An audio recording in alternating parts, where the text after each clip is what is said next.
It's the Broadly Entertaining podcast for all you femme broads, them broads, and dude broads out there. We have got fun, games, and feminism coming at you. Thanks for letting us entertain you. Let's party!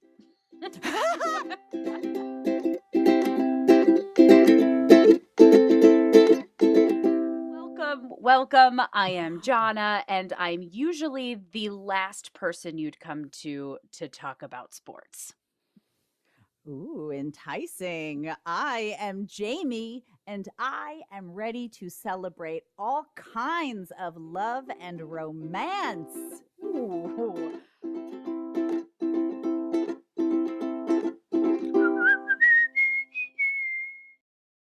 We've got some big news that you won't hear anywhere else, friends. You can now see our faces along with hearing our voices if you hop on over to the Broadly Entertaining YouTube channel.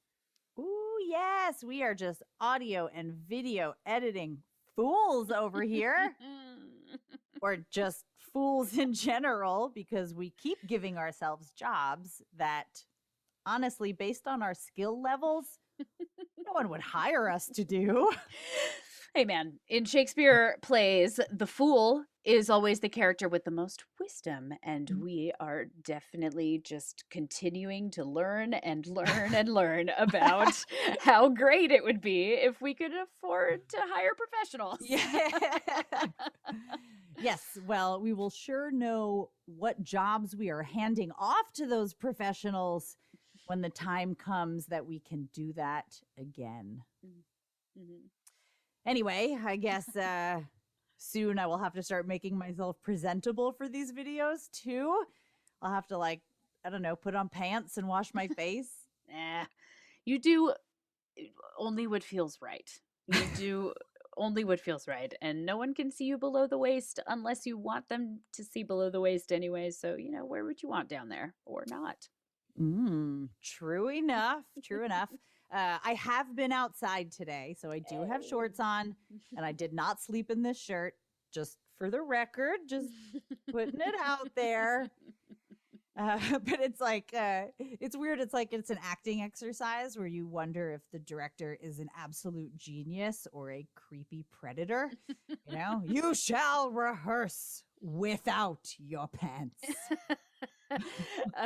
And that reminds me of a time where I maybe rehearsed without my pants, and a not predator director, a genius director, tried to rectify it. I don't know if you know this one, actually, Jamie, but I started theater when I was 5 years old, and my dad was my very first director, and I would put him in the genius category of directors. He is to this day one of my favorite directors that I've ever worked with. He loves acting and loves actors, and so he was a real actors director, so good. But when I was 5 in my first play, I had to learn some lessons. I was in A Christmas Carol, and this particular version, the opening scene was we're rehearsing and getting ready to put on a show type of scene.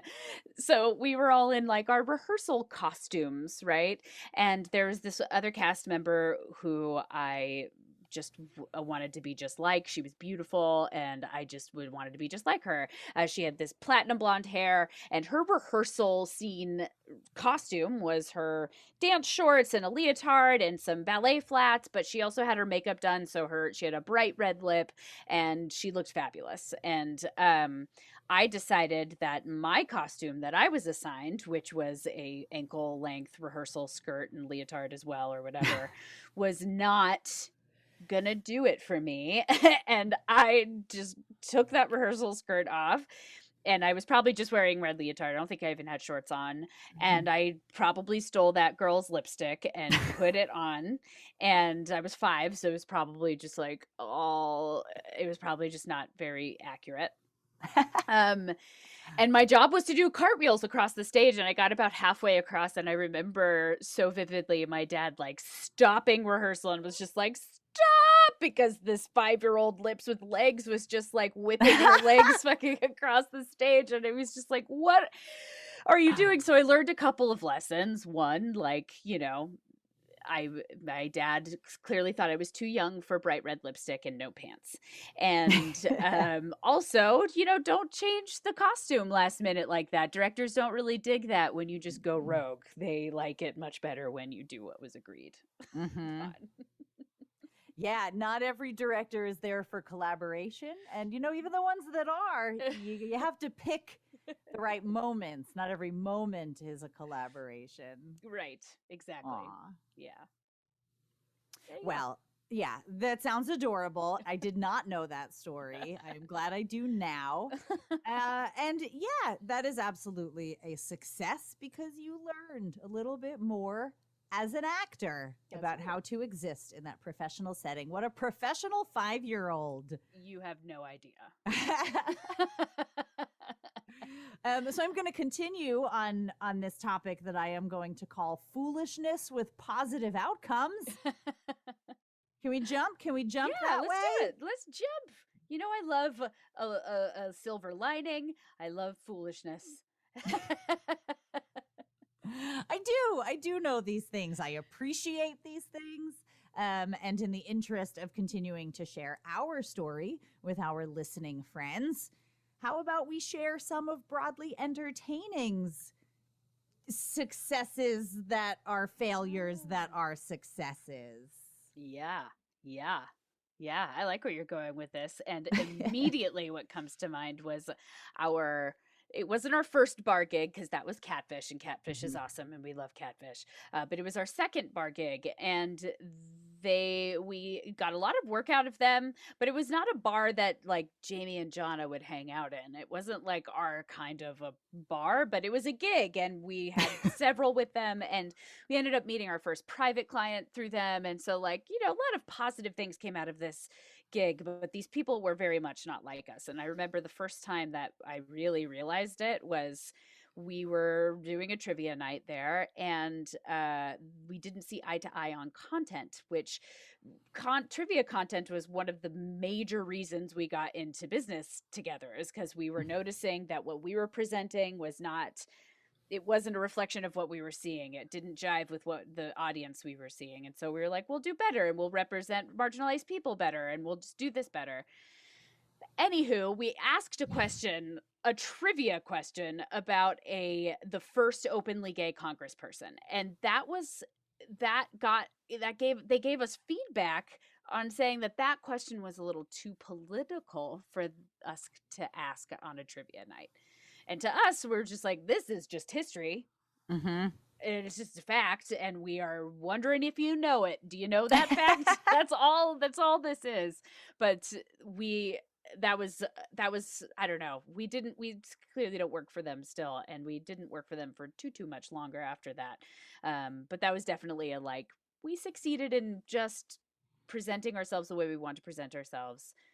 But maybe it was the beginning of the end of that relationship. Yeah. Hey, some facts make people uncomfortable, and there's nothing we can do about that. The fact is still a fact. And the fact is, it was Barney Frank. He was a congressman for Massachusetts, and he was the first openly gay congressperson in the United States House of Representatives.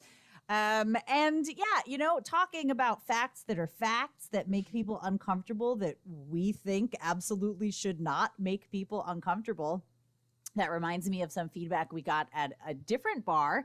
It was from a player, but it came to us through the bar owner. It was indirect feedback during Women's History Month. Some dude wanted to know if we could ask more questions about men. He felt like there weren't enough men in our Women's History Month set, our feminist trivia company's Women's History Month set. Not enough men. I will say, yeah, luckily the previous month being Black History Month, nobody asked us to include more white people in the Black History Month set. That's good.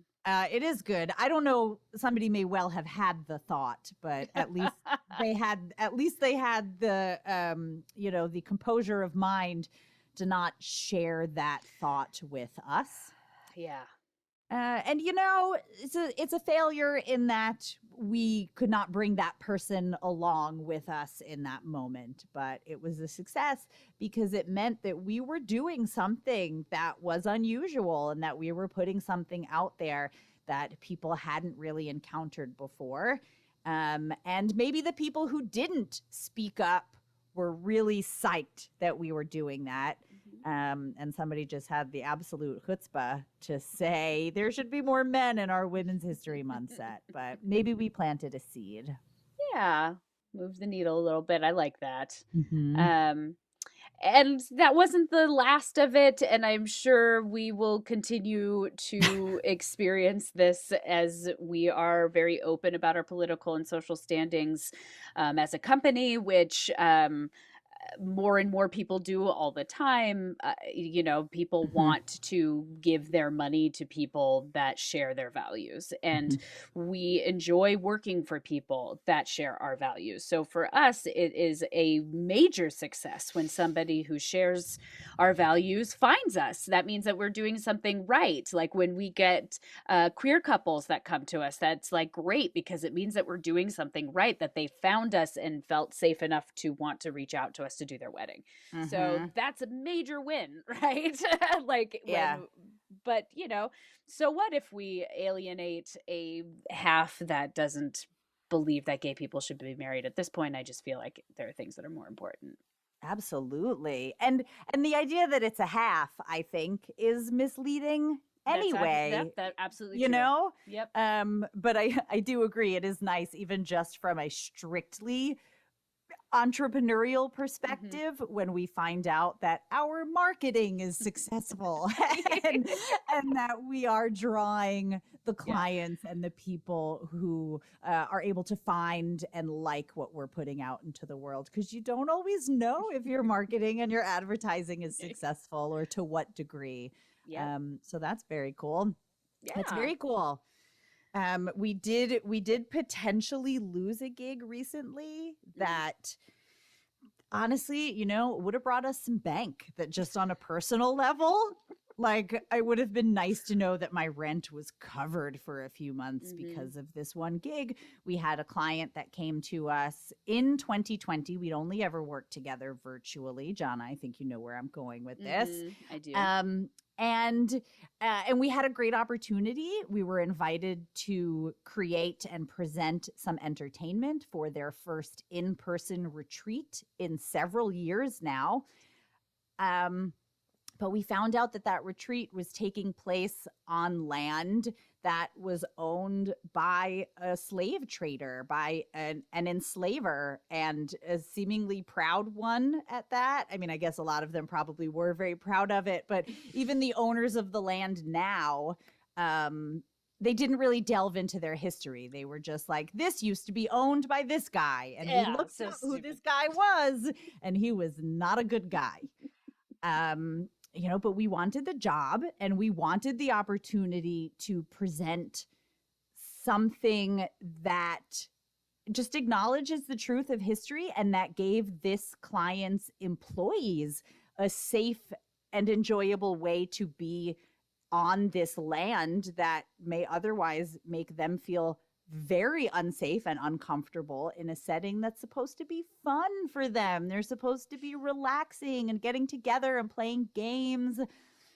So we started toying with an escape room that would have had the players in some sort of like seance with abolitionists and just kind of acknowledging the history of what the land is, not putting down the current owners, not even making it the main focus. The main focus was, we're here to have fun, we're going to have a good time, but we want it to be in a way that is safe and comfortable for everyone.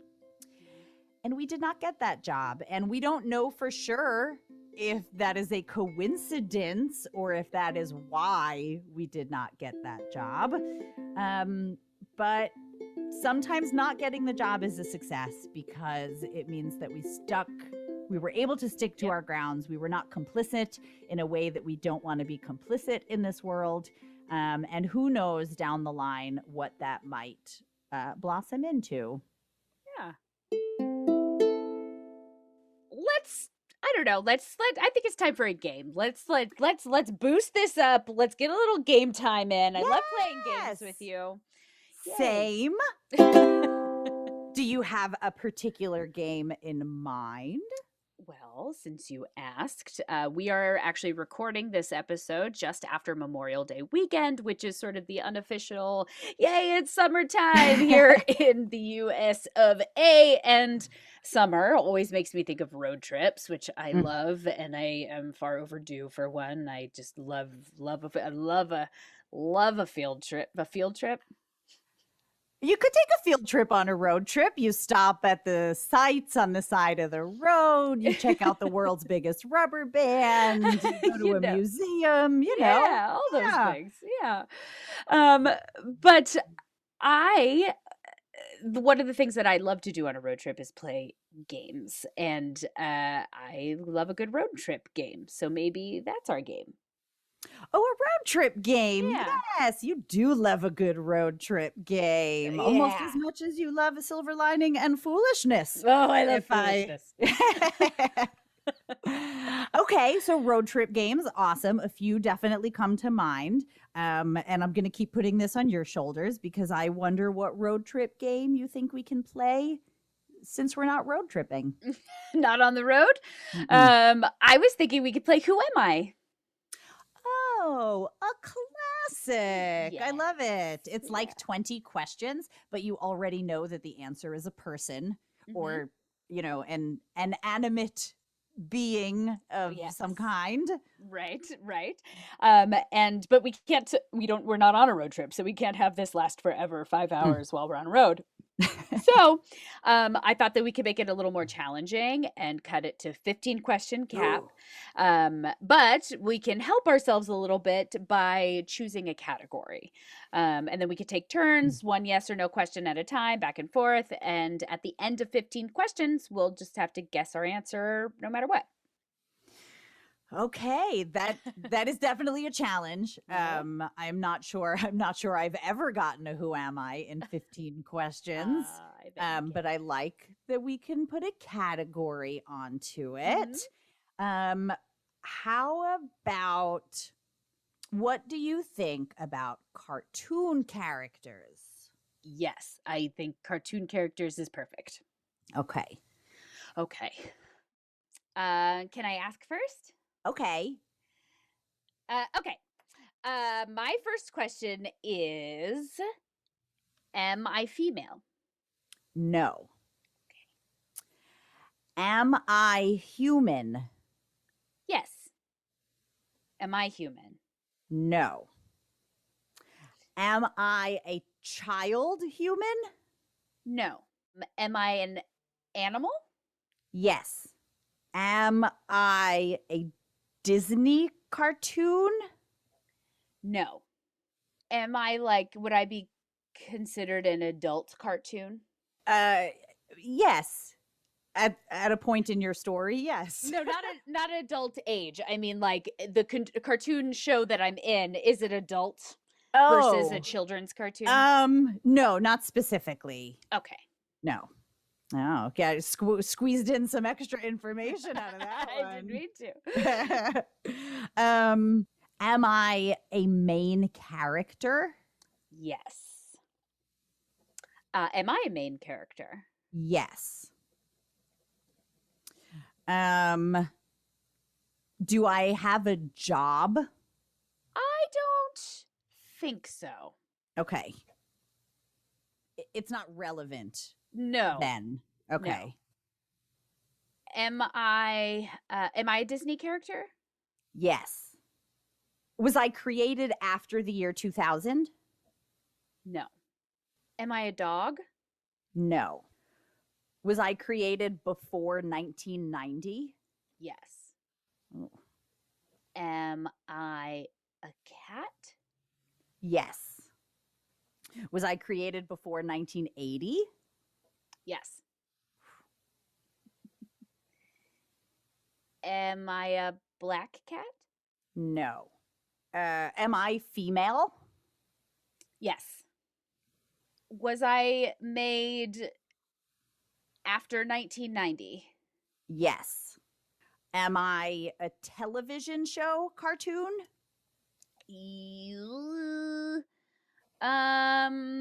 Yes. Which you learned by just looking up right now. Okay. Was I made after the year 2000? No. Am I known primarily from a movie? No, that is what I learned. Am I in a movie? Probably. I mean, okay. Oh yeah, shit, was that my 10th or 11th question? I don't care. Keep digging, keep digging on the stuff I don't know about. Just trying to find the nuance. Just trying. Okay. Am I an orange cat? Yes, I would say. Did you think you just figured it out? I think. Did I start in literature? No. Is what I'm in a musical? Yes. Oh gosh. I don't even know where to go from here. Okay. Do I this is probably a stupid question for a cartoon because the answer is always yes, but do I always wear the same clothes? Yeah. Am I an orphan cat or like a street cat? No. That was my last question. Oh, really? I must have stopped counting at some point. Okay, so I get one more question. Yeah. And it is, am I a parent? No. Okay. Okay, you should guess first because I think you have an answer. Okay. Am I Oliver? No. Oh. No. I don't even have a guess. I started thinking maybe I was Nanny from Muppet Babies. No, I don't even know who that is. But she's not a main character, really. You don't know who Nanny is from Muppet Babies will make your dreams come true. I won't sing anymore. That was terrible. She's an adult who you only know like up to the knees. Okay. And it's not Disney, but I'm human, so I'm not from like An American Tale, which is after 1980 anyway, and this is before 1980, but it's not Disney, so it's not Snow White or Cinderella or any of the classic princesses. I honestly, this is going to go on for another 20 minutes, which is not fair. So you should just tell me and then I'll tell you. Okay. You are Betty Boop. Oh, yeah, that's a good one. That's a good one. I think she does have a job. I think she's a singer. And I also may have misled you because I think she came from a comic, which is literature, I guess. I would say so, but that wouldn't have necessarily opened it for me either. No. And you were Simba. Simba. Who is technically a cat. Yes, Simba. Oh, good game. Good game. Oh, that was a definite success failure. Absolutely. Yeah. I might actually need a break from all this excitement. I need to fill my water glass. So I think we should hear a word from our sponsor. Oh. Broadly Entertaining Weddings.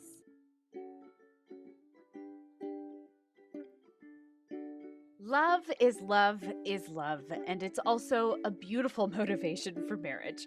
From true elopements to big parties with all your friends and family on the dance floor, Broadly Entertaining is here for you. From New York to Texas to the destination of your dreams.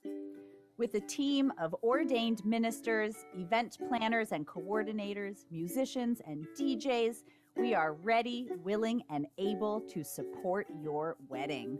From traditional to unconventional, heartwarming to hilarious, or short and sweet to a multi-day festivity, it is our honor to bring your vision to life. Broadly Entertaining is now booking weddings in and around the New York State area for 2023 and beyond, while our Texas team still has some dates available through 2022. LGBTQ plus couples should ask about our SCOTUS Special. A portion of your ceremony officiation fees will be donated to the queer-focused organization of your choosing. Find Broadly Entertaining pages on The Knot and Wedding Wire to read our 5-star reviews. Email broadlyentertaining@gmail.com to start the conversation today. Broadly Entertaining Weddings, because love is universal, but your love is unique.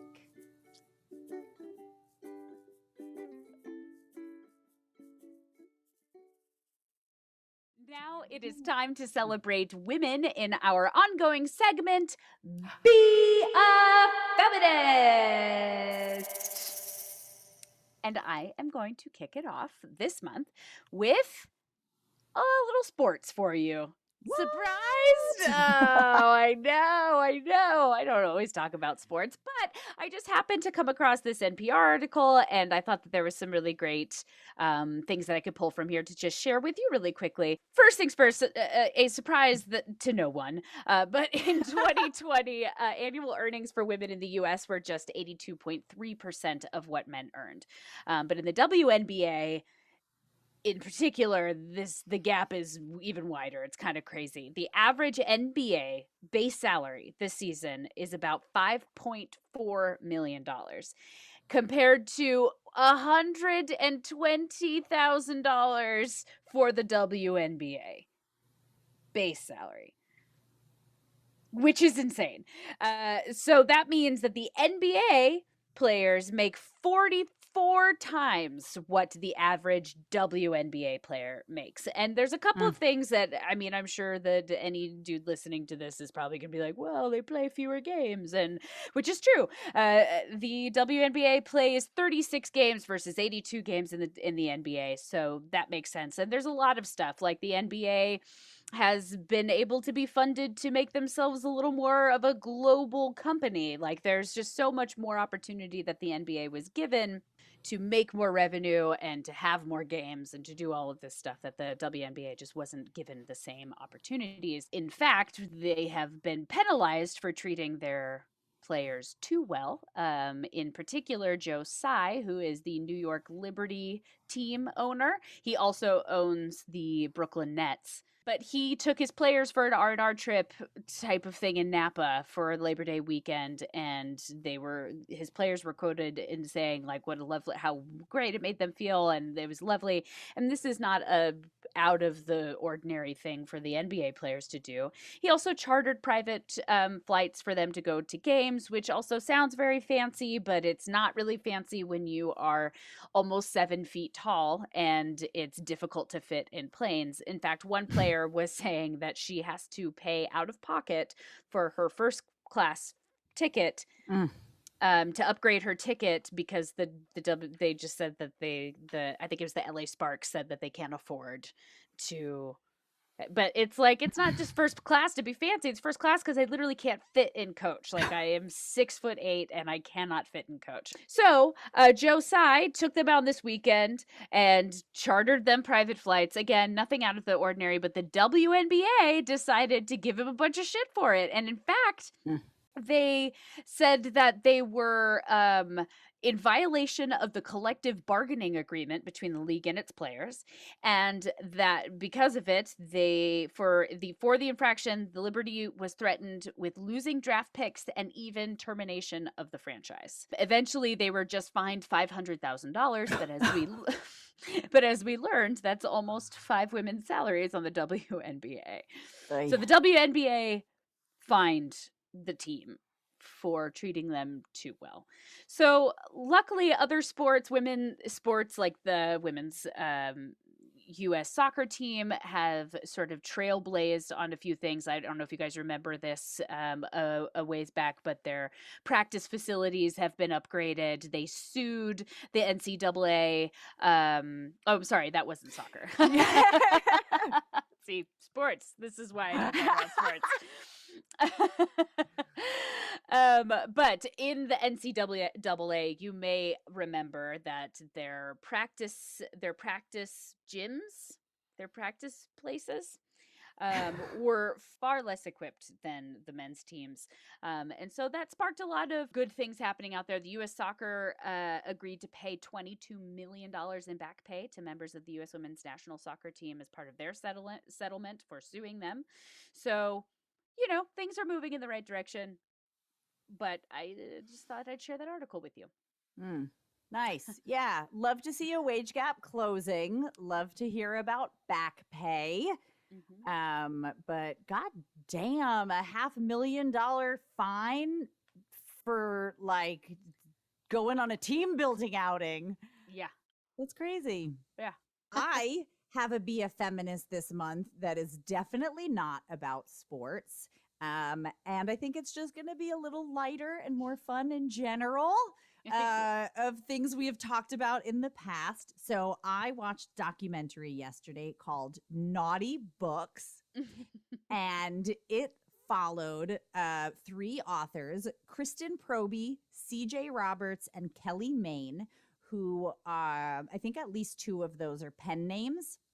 But they're authors who, in the wake of the success of Twilight and 50 Shades of Grey, started self-publishing their own steamy fantasy romance novels. And the market kind of opened up. A lot of people started buying these books after 50 Shades.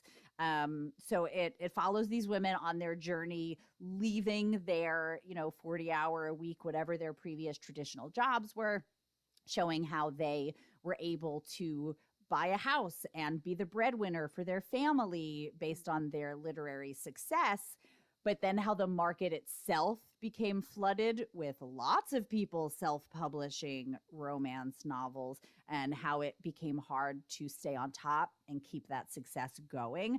It's hard in creative pursuits, period, to keep your fan base with you and grow it on top of that. But it was a really fun documentary, very interesting. There were some interviews with publishers and literary agents, people who read the books, people who attend conventions, because there's always a convention for things. There were a couple of bookstore owners of this store called The Ripped Bodice, which is in Culver City, just outside of Los Angeles. And they were super fun interviewees. And there were some segments of the documentary that were animated takes on passages from some of these main character authors' books. Awesome. And one of them, they were all narrated by different people. One of the sections was narrated by comedian and actor Aisha Tyler, whom you might know as the voice of Lana on the cartoon Archer, which is a cartoon made for adults. And yeah, it was a lot of fun. It was, I think, less than half an hour. It's called Naughty Books. I watched it on Hulu. I'm not sure if it is available anywhere else. But very cool story about women standing on their own 2 feet and giving romance the due that it deserves in the literary world. Because like a lot of things that are associated with women, people put the romance genre down and say that it is somehow less than other kinds of writing and books and stories. But it is the highest selling by a large amount. I don't have the numbers, but if you watch the movie, there are charts.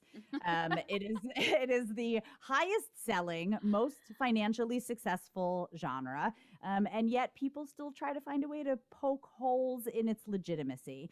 So it was just really nice to see this movie celebrating that and to learn a little bit about these women that I didn't know previously. Thanks for sharing. Yeah. Listener friends, we hope you feel better than when this episode started. It's been a rough stretch for a lot of us, and we appreciate you stopping by and having a good time with us. Yes, absolutely.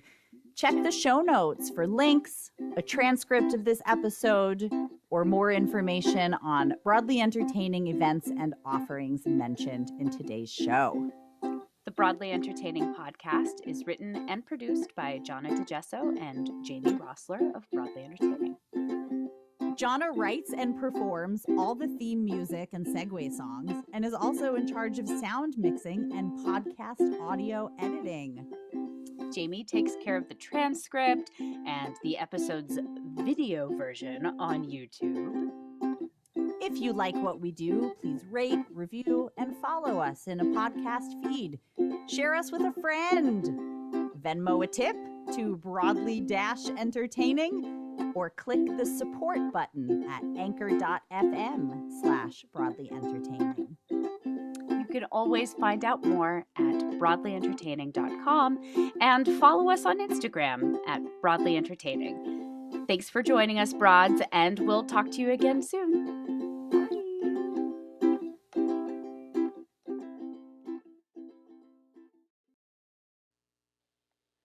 A Broadly Entertaining podcast.